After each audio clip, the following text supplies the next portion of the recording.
I sank to the basement floor, chest heaving, sweat pouring down my face, my hands trembling as I tried to gather my thoughts. The house had chased me through impossible hallways, warped doors, and twisting corridors, and the shadow still lurked somewhere behind, patient, relentless, feeding off every ounce of fear I felt. I realized then that running was no longer an option. The house had learned me too well, anticipated every movement, and the shadows were only the beginning of its power. I looked around the basement, searching for anything that could give me an advantage. Tools, furniture, anything solid, but even that seemed precarious, as if the house could manipulate reality itself at any moment. The air was thick, heavy, and buzzing with a faint hum, almost like the walls were alive and listening to my thoughts. I noticed faint scratch marks along the concrete floor, leading toward a small corner of the basement that I had ignored before. Something about the markings felt deliberate, guiding me. Cautiously, I approached, noticing that the shadows along the walls seemed to avoid this spot, recoiling subtly. I discovered an old, dusty mirror, half broken, leaning against the wall, reflecting the basement imperfectly. As I peered into it, the reflection didn't quite match reality. The shadows in the room moved independently, twisting unnaturally in the glass. But one thing became clear.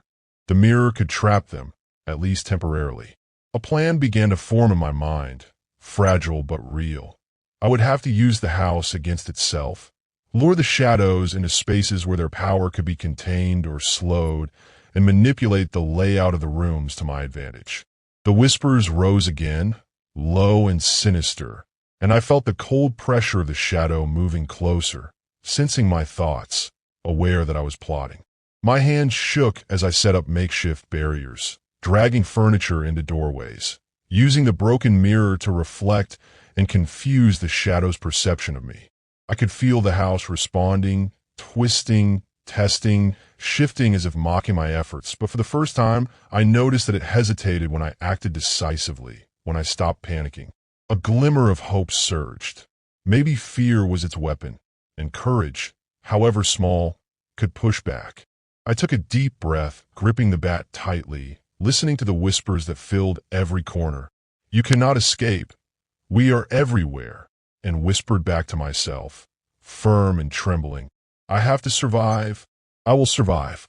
And in that moment, I knew that the next encounter with the shadow would not be like the last. It would be a battle of wits, of courage, and the house would no longer have the upper hand if I could outthink it, even for just a moment. I took a deep breath and moved cautiously through the basement, every step deliberate, every muscle tense, as if the house itself could sense hesitation and punish it. The shadows whispered from every corner, their hollow voices echoing. "You cannot survive. We are everywhere."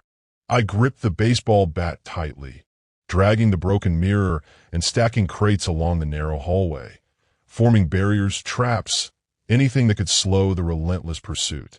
The walls groaned and pulsed as if alive, stretching and compressing around me, trying to crush my resolve, but I forced myself to focus, visualizing the path I wanted to take, the rooms I could manipulate.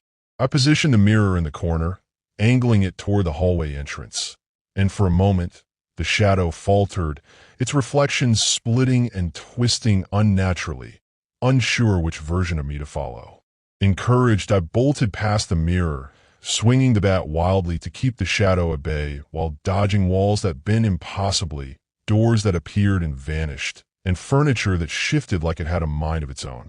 The whispers grew into a chorus, overlapping voices screaming my name, mocking me, trying to break my concentration, but I reminded myself, fear is their weapon, and courage, however fragile, can fight back.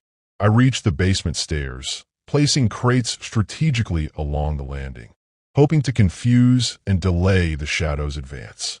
The air was thick and cold, freezing my skin, and I could feel the shadow leaning closer, its presence a weight on my chest, but the mirror worked, its reflection fractured, bouncing the shadow's perception back at itself.